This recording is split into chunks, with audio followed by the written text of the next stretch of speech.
Welcome back, folks. Welcome to another episode of the FinPods Podcast. I'm your host, Big C from Game Changers Media. How is everybody doing today? I hope everything is working out correctly now. Let me know in the chat. I apologize about that. Sometimes stuff happens. They switch up how StreamYards ran, how they do things, and it just becomes a cluster, and we got to get used to it and gotta learn it out. You know what I mean? So you can hit the like, you can see the like button and stuff now. Can we see the like button and stuff now? I gotta figure out how to delete the other ones uh because now I got two videos going under the same thing. I don't want people clicking on the wrong one and wasting their times.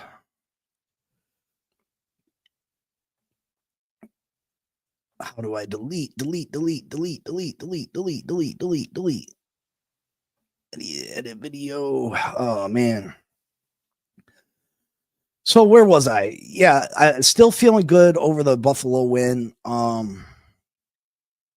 You know, we can't get too caught up into it, but it feels good. You know, in a season like this, we deserve to sit there and you know what I mean? We get to enjoy this. We got to as fans. We got to take a moment and have a chance to have something to cheer for, something to be happy for as far as this season goes. Right? Now, if you look, we got to start looking towards the future. I mean, we can continue to feel good about this win against Buffalo. We can feel good about how we looked against Atlanta a couple weeks ago. The Baltimore game, I truly think the Baltimore game would have been different if we wanted to turn the ball over, if Malik Washington and Taj Washington wouldn't have had their fumbles and, you know, the false start on 4th and 1, the missed field goal. I think that game could have been different. Now, Mike McDaniel, he said that they finally figured out the way they want to practice, the right way to practice. And, you know, he said that the week of the Atlanta game. Well, we come out and we beat Atlanta. We look really good against Atlanta. The next week we play Baltimore. We had no practices. So, you know, we come out and we lose. This week, full week of practices, getting ready for the Buffalo Bills. We hammer the Buffalo Bills. Now, if you take a look at the schedule, we're off to Spain to play the Washington Commanders. You know, Daniels is out. This is a team that we can absolutely beat. There's no question that we can beat the Washington Commanders. They haven't been the same team that they were last year. You know, the Miami Dolphins, if you look at the schedule, we have a bunch of games coming up that they could very easily win. Now, I think that's a trap for these Miami Dolphins. I really do, because the Miami Dolphins aren't making the playoffs. We're just not. We're not making the playoffs. And even if we did, you know, there's just too many holes on this football team, too many consistent injuries. There's no way that we're doing anything positive as far as making the playoffs or even are making a run. Say we did by some miracle make the playoffs. So I think the only thing that the Miami Dolphins can do right now is hurt themselves. They can hurt themselves because they can go from having a top 5 pick in this draft to falling down to the norm, the Miami Dolphins, where we live in mediocrity, that 13, 14, 15th spot, and then we miss out on the very elite players in the draft, and we get, you know, you can still find very good players at number 13, 14, 15, but you miss out on that top level game-changing talents that are in the first 5 picks of the draft. Because if you take a look at the schedule, we got Washington. That can be a win. Very easily a win. And then we have the Saints. Very easily can be a win. And then we have the Jets. Very easily can be a win. You put those 3 wins on top of what we got right now, you know, man, now we're talking about a situation that the Miami Dolphins no longer have a top 10 pick. And that affects not just the first round, that's the second round, third round, fourth round. You know what I mean? It pushes all those picks back. It greatly affects who we're able to grab. So, as much as I love to see the Miami Dolphins win and I can't cheer for them to lose, oh man, it's not in the best interest for the Miami Dolphins to go on some kind of mini run here. It's just not. It's just not. And then you got the Cincy game. That's winnable. Yes, Joe Burrow has started practicing again. That Cincinnati team's a different team with Joe Burrow. That Cincinnati team's a different team with Joe Burrow. We got Pittsburgh left. Pittsburgh can be beat. Pittsburgh, I'm not overly impressed with. I think we can beat Pittsburgh. Again, another game that, can greatly affect our draft position. And then we have Tampa Bay and New England. I think both those games should be losses for the Miami Dolphins. But if we finish the season, 5-2, that's not a good look. That's not a good look. We just missed the playoffs, but we're sitting at pick 15 through 18, and that's not what's best for this football team.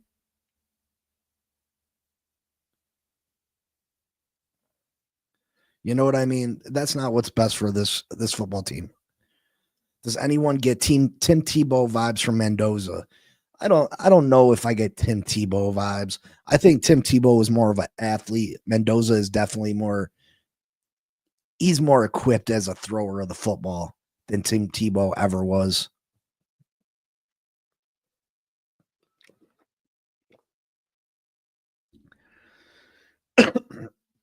I think Anthony Weaver has been better. I'm very excited. I don't know if I did enough talking about Juju Brents yesterday. Juju Brents had a fantastic game against Buffalo. He's a young, talented kid. He was an early round draft pick, a second round draft pick. I want to say he came from Kansas State. I believe he was drafted 4 picks after Cam Smith. This is a guy with a lot of potential who's he's been unlucky as far as injuries are concerned. But I'm super excited to see what he can bring this team. If I were the Miami Dolphins, I'd be offering him a contract extension now. His first opportunity, he was straight locked down last week against the Buffalo Bills. Straight locked down. And I think that's a player that you sign you give him a 2-year deal. Obviously, it's going to be very very team friendly. But I like Juju Brents. I think he has a very high ceiling in a team that is very mediocre, below mediocre at cornerback. They need to go out and if you got an opportunity to get a good player, he's here. He's in the building. Sign him up. Sign him up. Sign him up. But let's talk about some other big news the Miami Dolphins made. And listen, a lot of people might not think these are big moves. A lot of people might be downplaying how important these moves are. But let me tell you, these moves are huge. These moves are huge. The Miami Dolphins, Tom Pelissero reports more changes in Miami. The Dolphins have parted ways with co-directors of player personnel Adam Ingroff and Anthony Hunt per sources. Per sources, those two guys have been let go. Let me get into why this is so important. Why this is so super important.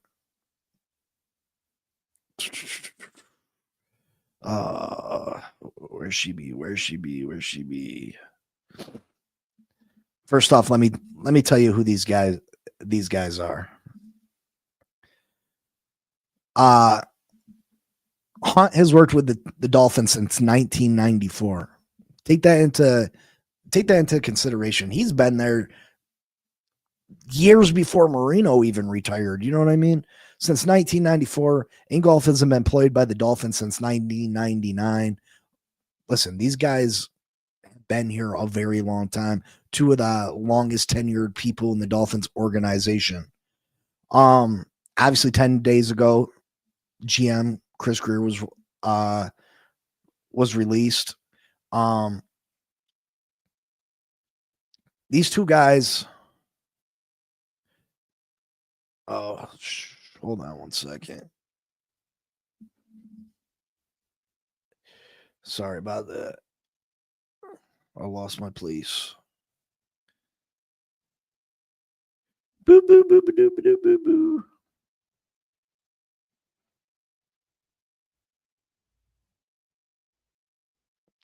All right. Ingolf joined as an area scout. He eventually worked his way up the director of college scouting in 2016 and then was promoted to co-director of pro personnel in 2019. And he's held that position until today. Hunt had a very similar path to the top. He was promoted to co-director of pro personnel in 2013. It's unclear exactly how much influence either Hunt or Ingolf in the Dolphins' lack of success since the turn of the century, but it's worth noting that both individuals outlasted multiple owners, general managers, and coaches. Nonetheless, this decision signals another step in what appears to be a broader restructuring of the Dolphins front office. These guys worked firsthand with Chris Grier. They were responsible for scouting, whether it's college players, free agents, upcoming free agents. They helped Chris Grier put this team together. They were in the field telling Chris Grier what players they liked, what players should be drafted, what players should be signed. Now, how much influence do they have over Chris Grier? That's to be determined. But the biggest thing to me is neither one of these guys are going to be promoted into that general manager position. Because if these guys are here, they've been two of the longest tenured front office executives in the Dolphins organization. Stephen Ross could have very easily just promoted one of these guys, but then what do you have? You have exactly what we had. You have a Chris Grier clone. A Chris Grier clone. Just like when Jeff Ireland was replaced. You know what I mean? Like Chris Grier was Jeff Ireland. These guys are each other. If they come up from underneath them, they learn the aspects of the game. They learn to like the same players. That's why they're a team. Because Chris Grier, he respects their decisions. He respects their opinions. So obviously they see things very similar. And I think it's key that we're not just Stephen Ross is seeing that it's a broader problem. It's a broader problem. You know what I mean? It's not just one guy. It's the whole way that we scout talent, the whole way we evaluate talent when setting ourselves up for the NFL draft, for setting ourselves up at free agency. You know what I mean? This is huge. We get a different set of eyes in the scouting department for the first time since 1994, since Dan Marino was here. We've had the same set of eyes, the same group of people evaluating the collegiate talent since Marino retired. That's asinine. The game of football has changed so dramatically since 1994 till now. It's a completely different game.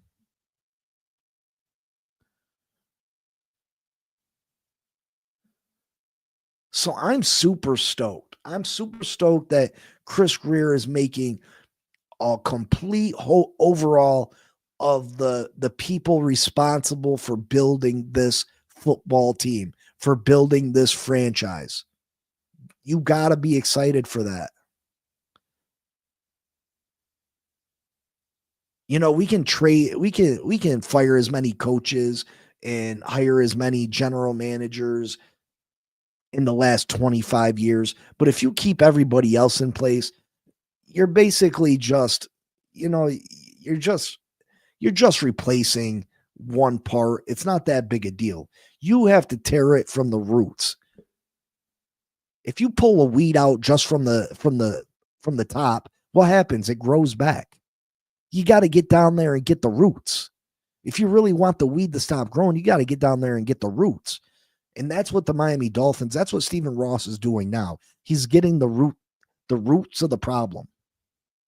And I'm super stoked. For the first time, I'm super stoked at the possibilities that lay ahead for the Miami Dolphins. Now, of course, we gotta hire the right people. We gotta hire the right people, and that's a big if. You know what I mean? That's a big question mark whether we're able to figure out who should be in those positions. But I'm just happy that it's not the same people. We've struggled to draft. We have. Now, have we had our occasional hits? Yeah. Have we had the occasional hit in free agency? Yeah. But I feel like we've had way more misses than we have hits. Maybe that's me just being, super critical, but I feel like there's a lot more misses than hits.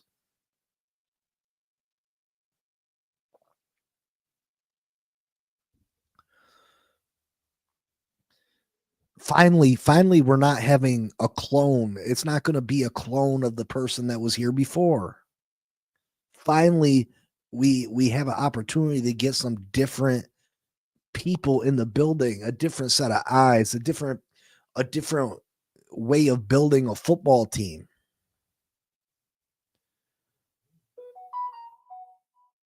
So I'm super stoked about that. Super stoked. Now, obviously, there's a big title on the thumbnail. Mike McDaniel safe for 2026. And I've made mention before of Mike McDaniel and whether I think he will be the head coach here next year.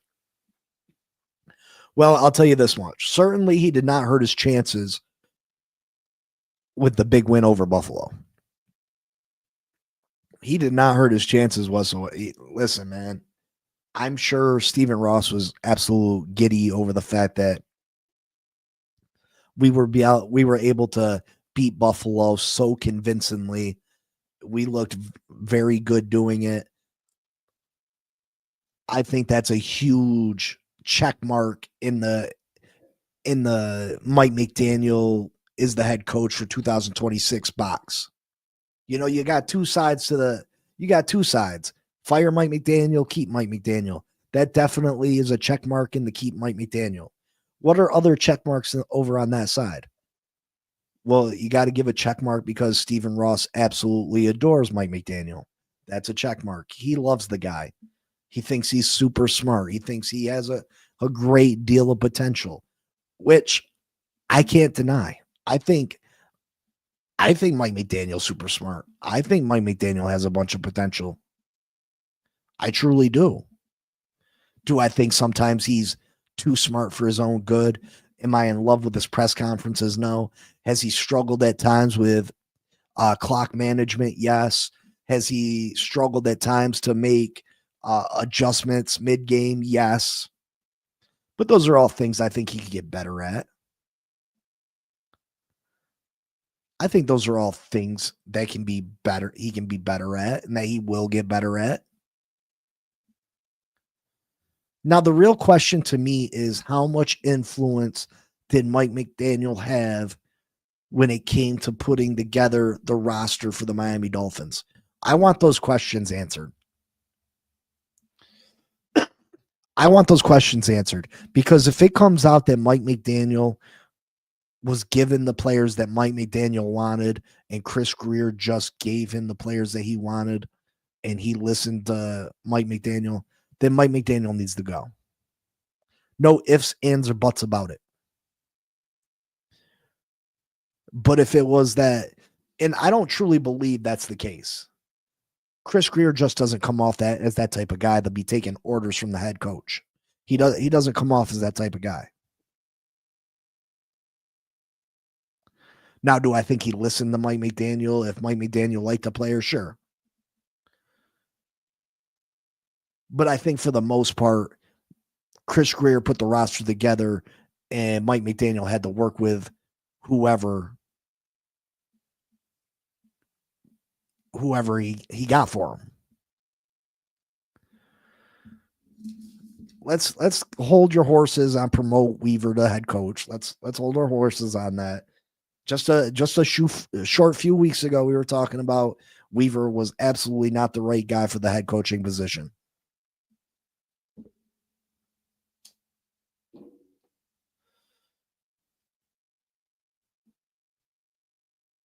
Another check mark on the Mike McDaniel box of keeping his job is the fact if we got to keep Tua Tagovailoa for one more season. Who else better to work with Tua Tagovailoa than Mike McDaniel? Who else better to work with Tua Tagovailoa than Mike McDaniel? There's no one better. Come on. At this point, there's no one better.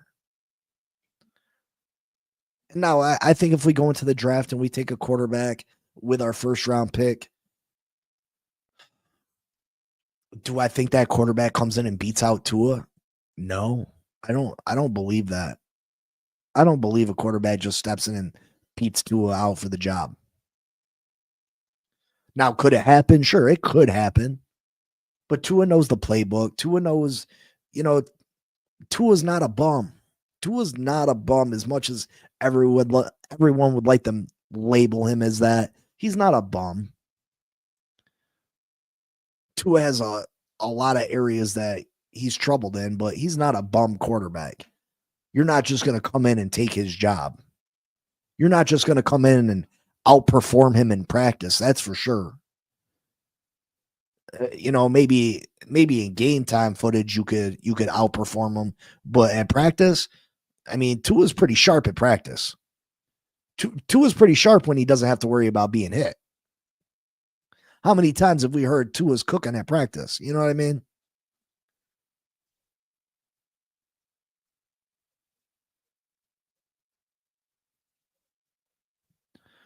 So, I think that's another check mark right there. Again, if you think this team is going to be ready to compete next year, the only way this team's competing for anything next year is if you continue to build this roster and you keep Mike McDaniel and Tua Tagovailoa in the positions they're in.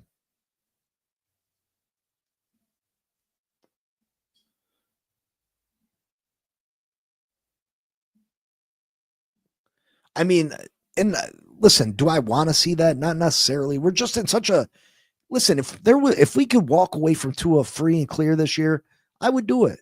I would do it. It's the salary cap thing that is making it so difficult. It's the cap hit that's making it so difficult. $99 million is just a number that it cripples your franchise if you try to move on from a guy with a number like that. It absolutely cripples your franchise.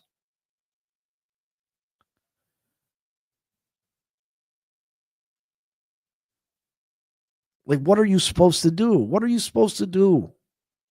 I don't have the right answer. I just try to look at things and, realize that we're probably going to win a few of these last games. We're probably not going to get the quarterback that we want in this draft. We're not going to get him. You're going to win a couple of these games. You're going to push yourself out of probably a top 10 pick.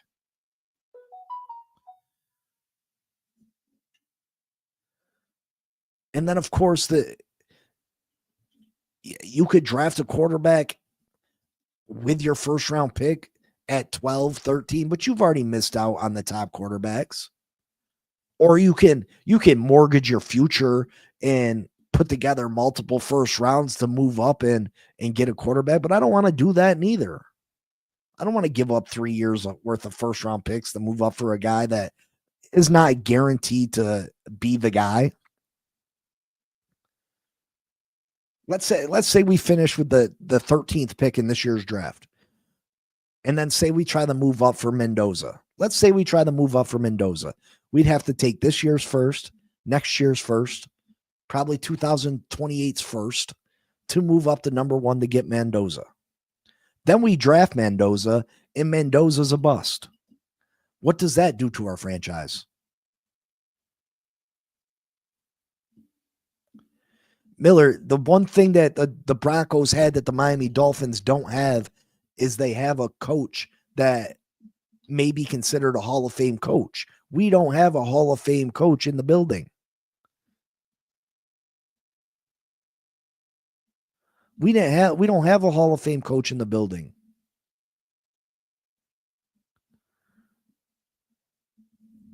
And Raphael, I realize we gave these guys all those years, but what's one more year? What's one more year?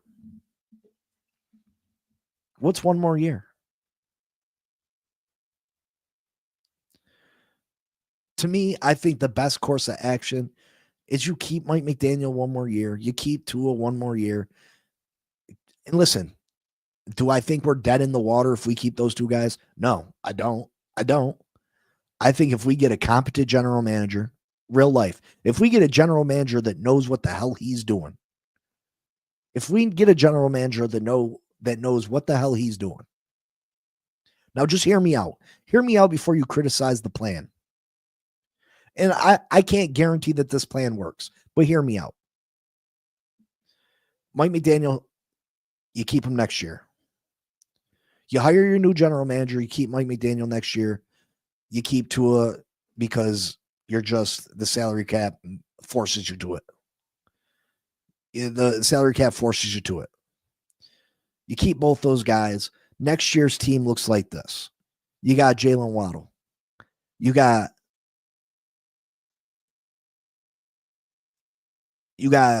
Waller, right? You got Malik Washington as wide receiver. Offensive line, you got Daniels. You got Brewer. You got Savaianaya, who should be better. Savaianaya should be better. Patrick Paul should be even better. So your offensive line should be considerably better. You got Achane in the backfield. Ollie Gordon should be better. Defensively, you got Zach Sealer up front. You got Kenneth Grant, who should be better.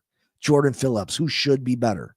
Chop Robinson, hopefully we can figure that out, and he should be better. Bradley Chubb's not going to be here next year, so we're going to have to find another pass rusher.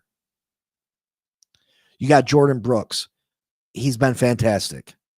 I would re-sign Willie Gay. He hasn't gotten a lot of playing time this year, but I'd re-sign Willie Gay.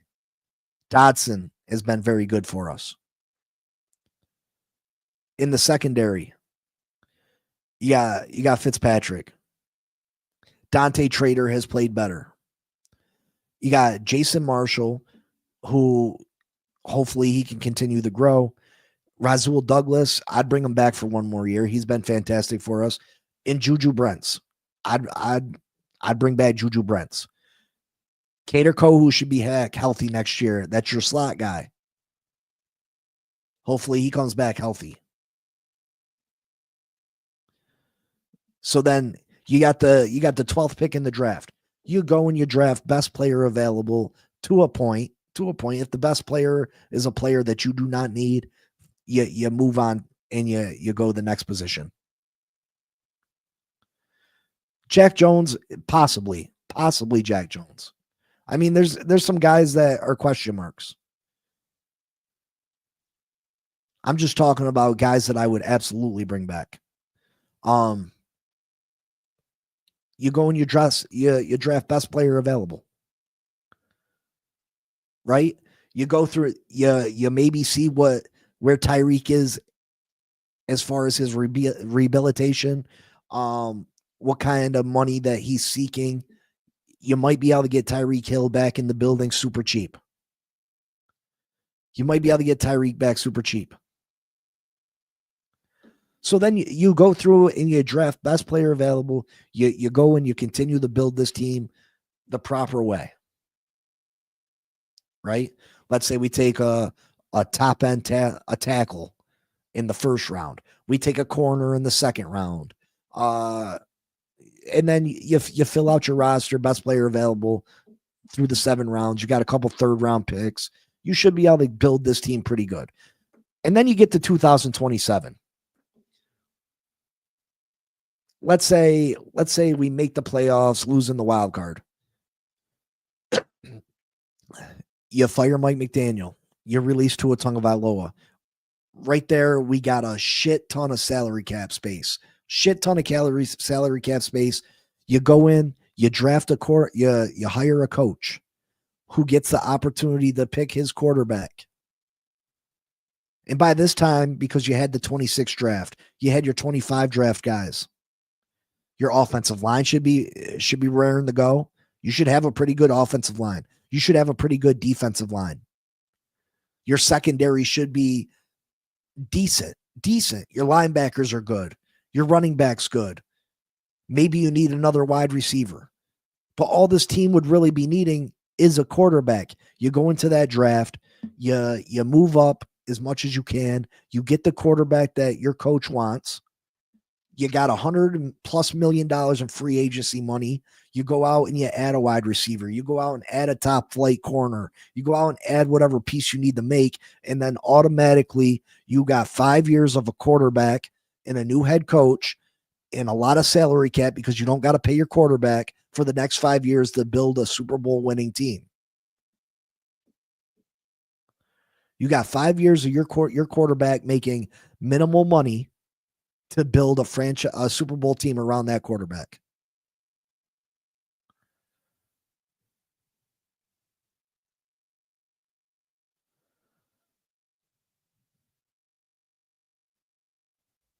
You know what I mean? I just think that's the best at this point. That's probably the best direction this team can go in. Now, I could be wrong. I could be absolutely wrong. Maybe you do tear it down. Maybe you rip the Band-Aid off now. Maybe you fire Mike McDaniel now. Maybe you release Tua Tagovailoa now, and you just eat it. You just eat it. But trust me when I tell you, we're probably not going to have a top 5 pick to get the quarterback that you think we're going to get. It's just probably not going to happen. Dang, I ain't got no viewers right now. Where everybody at? Everybody, is someone else live right now? Jesus, I ain't got no viewers.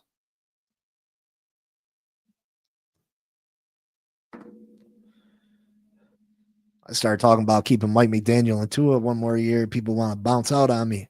It is, I mean, that's my opinion. If you don't believe in my opinion, that's cool. Let me hear yours.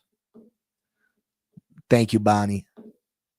And I'm not saying that that's the right way to go about it. I just think that's, for me, I see that the best course of action.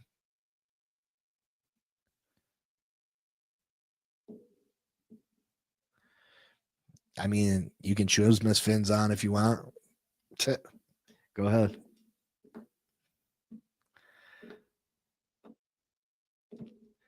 If that's where you want to get your content from, by all means.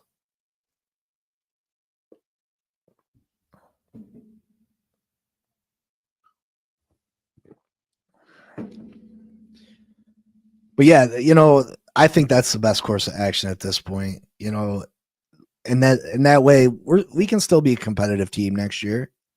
I mean, we've seen what Tua can do with a good offensive line. We've seen what Tua can do if he has a defense to have his back. If Tua is able to play relaxed football where all the pressure is not on him, Tua can play good football. And it's only for one more year. It's only for one more year. After all the suffering this franchise has done and went through in the last quarter century, what's one more year to do it the right way? I just think one more year gives you an ultimate fresh start. You know what I mean? I think in that year's time, we can continue to build this roster. I think there's a lot of nice foundational pieces on this roster. Now we still need to see more from Jonah. We need to see more from Kenneth Grant, but we're starting to see it more. Dante Trader, we're starting to see it more, right? Juju Brents, we're starting to see these players. We're starting to see these players produce. Jordan Phillips probably had his best game of his career against the Bills this past weekend.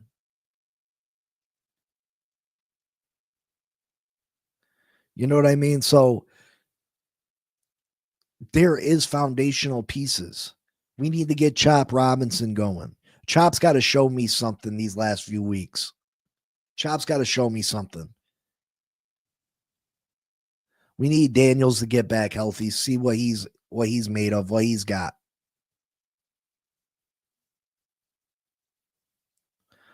But we have pieces to build with. You add another draft onto that where we got multiple third-round picks. You add some more pieces. We got a good foundation. And then, like I said, in 2027, you hire a fresh head coach. You hire, you go and you find the quarterback of your future. And then you got a shit ton of salary cap space to go along with it. And then you have 5 fresh years with a quarterback to build a team around them. But your team's already set. The beauty about taking a quarterback in 27 instead of 26 is that by the time 27 rolls around, this team should be fairly good. It should be fairly well built. So that rookie quarterback doesn't got to come into a disaster area. He doesn't got to come into a weak offensive line. He's going to have time to throw the football. He's going to have a defense that's capable of keeping the score low. So he doesn't have to feel all that pressure. He can just come in and learn and produce. You know what I mean? Great. I think that's a great opportunity for the Miami Dolphins, and I think that's the direction that they should go in right now.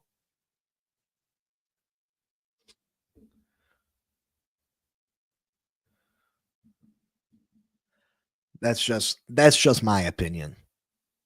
Again, maybe things change. Things could change by now in the end of the season. Things could change. But I gotta believe that Stephen Ross has gotta be leaning in that direction at the current moment. Now, don't get me wrong, if a head coach becomes available that you just cannot bypass, absolutely. Absolutely. Let's say for some reason Andy Reid walks away from the Chiefs and he's looking for a different, a new challenge, a different experience. He's tired of the cold weather of Kansas City. He's ready to move down to Miami in the warm weather. Absolutely. Absolutely. You jump all over that. John Harbaugh, questionable. Sean McVay, absolutely. Any of those top coaches, any of the top coaches become available and you can make a move. Or if any coach that you think is the right guy, by all means, move on from Mike McDaniel. By all means, rip off the Band-Aid with Tua. But if there's not a guaranteed situation out there, if there's not a guaranteed player or coach that you feel like is an absolute 100% need to change the franchise, then what's it hurt to stick the course one more year? What's it hurt? Because I don't think moving on from Tua this year, moving on from Mike McDaniel this year is going to make us better in 26, nor the future. I don't think it does either one of the. I don't think it makes us better whatsoever. It's just a quicker. It's just a way to get there faster, I guess. But I don't even think it gets you there faster. I really don't think it even gets you there faster. Again, we're going to miss out on a top 5 pick this year. We're going to miss out on it. Now, what I will say is if you move on from Tua and Mike McDaniel this year, your 2027 draft pick, that should be a top 5 pick. That should be a top 5 pick. So that is one benefit. That's a huge benefit. Because I think if you move on from Mike McDaniel and Tua this year, you're going to be a really bad team next year, depending on who the quarterback is.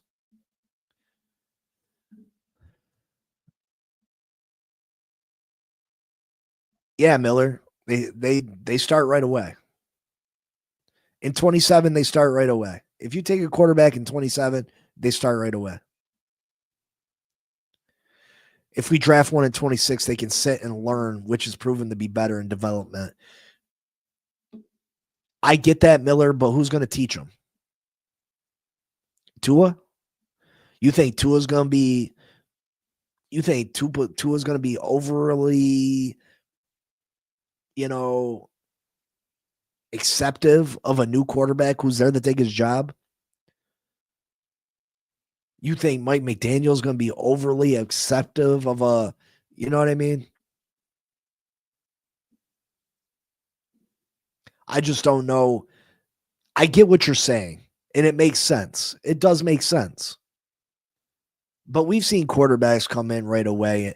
Like the league is different. The league is different. Quarterbacks can come in right away and perform, especially if you got the roster that I think the Miami Dolphins can have in 27. In 2027, I think we can have a roster that's a playoff roster. We just need the quarterback. And then, Miller, just because we take a quarterback in 27, you move on from Tua, maybe you sign one in free agency. Maybe you bring in a bridge gap quarterback in free agency. Maybe Baker Mayfield's available by then. Maybe, you know what I mean? Who knows? Who knows who's available by then? Juju is 6'3". Yeah, he's long. He's a long corner. I like him a lot.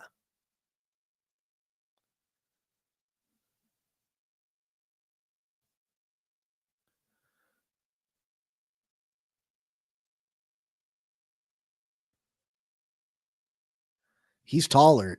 No, he's 6'3". Juju's a tall, lengthy corner. He's got great length. Juju's a beast. I'm telling you, the kid was a second round draft pick. He's had bad luck with injuries. Just bad luck with injuries. But he has all the potential in the world. I believe he was selected 4 picks after Cam Smith in the second round. But again, if we don't draft a quarterback in 26 because I think we win too many games to get a top quarterback, and you take the quarterback in 27, this roster should be a playoff roster by then. You got to think Jonas will be going into his 3rd year. Kenneth Grant, Jordan Phillips, third year. Trader, his 3rd year. Ollie Gordon, his 3rd year. Patrick Paul, his 4th year. Chop Robinson, his 4th year. All these guys should be really getting to their prime.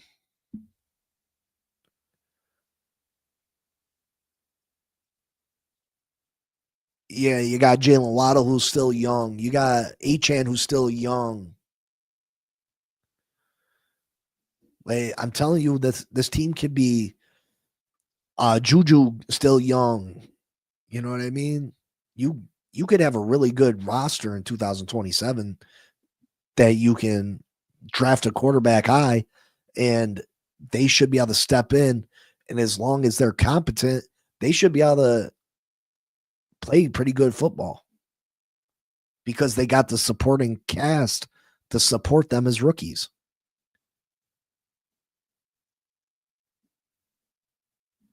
Dante Trader. We got Dante Trader. I agree, Daniel. Juju might. Hopefully, they give him more opportunities. Hopefully, he's starting on the outside opposite Rasul Douglas.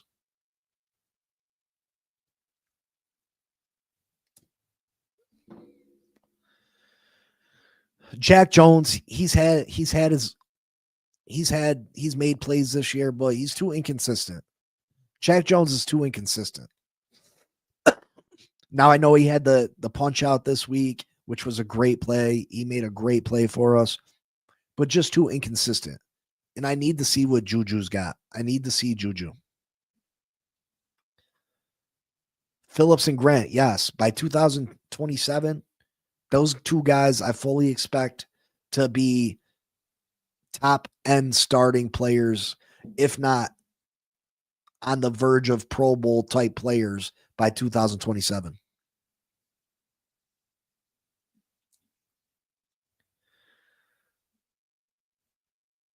No, move Juju to nickel. We need Micah as safety. Move someone else at nickel. Move Marshall back to nickel. They had Marshall playing nickel. Juju is that boundary corner. He's 6'3". Have him on the boundary. Yeah, there's corners and safeties I like in the draft. And I think if we fall out the range of getting a quarterback next year, you got to start looking at maybe Caleb Downs, the safety out of Georgia. He's a top rated. They say he might be the most talented player in this draft. Now I know safety. I wouldn't say safety is as big a need as corner, but I mean a player of his caliber who, he's just fantastic at every aspect of the game. Ohio State. It's Ohio State.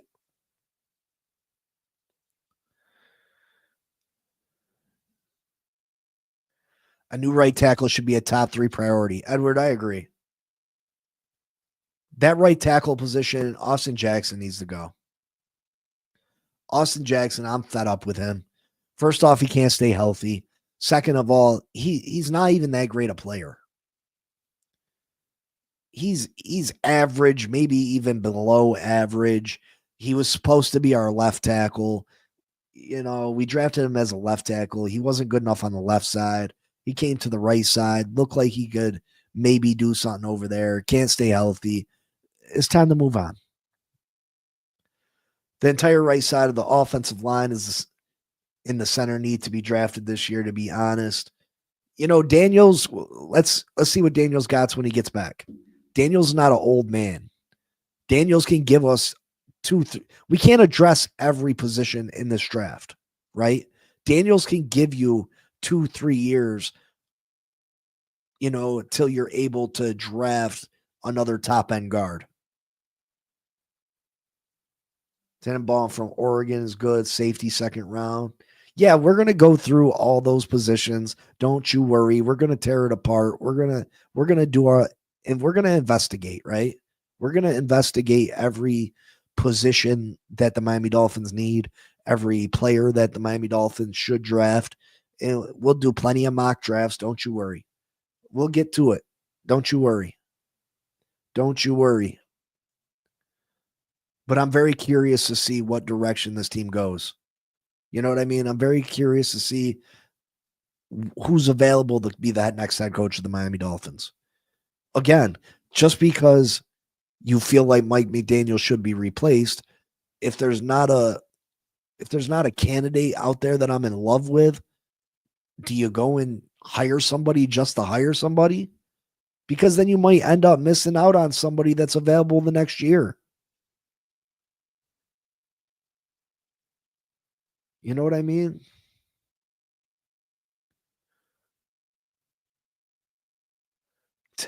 Raphael's crazy. Ron Burgundy. But we got a lot of stuff to still tear down and break down. It feels good. Miami Dolphins beat the Buffalo Bills. We still got one more day of celebrating. Take it in, smell the roses, and then we got to worry about the Washington Commanders. And we need to have a real conversation about whether should we want the Miami Dolphins to beat Washington? Should we want the Miami Dolphins to beat the New Orleans Saints? Should we want the Miami Dolphins to beat the New York Jets? And I know it's hard to say. It hurts me to even mutter it out my lips. Maybe we lose to Washington, we lose to the Saints, beat the Jets, lose to everybody else, beat New England. I'll be all right with that. Let's just win. Let's just win the remainder of our divisional games, and we can lose the rest so we can have a decent draft pick. You know what I mean? But we got to have that discussion. It's hard. I can't personally cheer for this team to lose, but I don't want to see us fall down that draft board for no reason. These wins mean nothing to us. That's what's sad. Besides our pride, they mean nothing to us. So it hurts every time we pull one off. Now the Buffalo one, we needed that. We needed that as a fan base.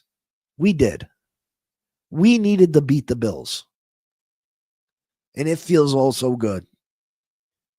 But the rest of them, we don't need them. They're pointless. They hurt us. They don't even help us. They hurt us. They're detrimental to rebuilding this football team. Like they damage us. So we'll talk about it. We'll talk about it. But I will see y'all tomorrow. I love y'all. I appreciate y'all. And you know what it is. It's always fins up forever and ever and ever till the day we meet our maker. You know what I mean? We Yo, Big C in the house. And peace. Yo, Big C in the house. You know the name.